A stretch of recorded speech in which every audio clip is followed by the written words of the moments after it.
Reimagining wildlife, a vision for coexistence and sustainable use in India.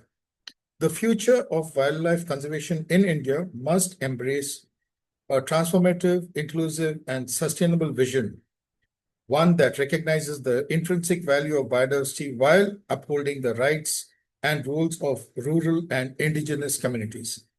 This new paradigm shifts the narrative from protectionism to participatory stewardship. Key principles of a reimagined wildlife future: sustainable use of wildlife and plants, promoting the regulated sustainable use of both wild animals and plants for local sustenance and economic benefits, can ensure population control, reduce conflicts, and reinforce conservation. This includes legal frameworks for harvesting of wild boar and nilgai under local management rules. Inclusive decision making.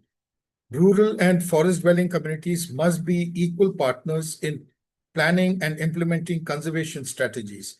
This includes biodiversity management committees, joint forest management committees, and other community-based platforms.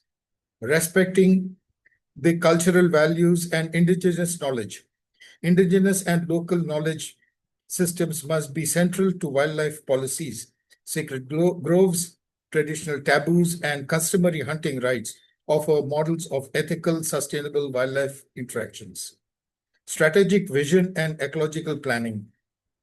Wildlife conservation must align with regional land use plans, livelihood strategies, buffer zones, wildlife corridors, and compatible cropping patterns should be integrated into conservation plans.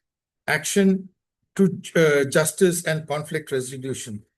Victims of wildlife depredations should have access to timely legal and financial redress.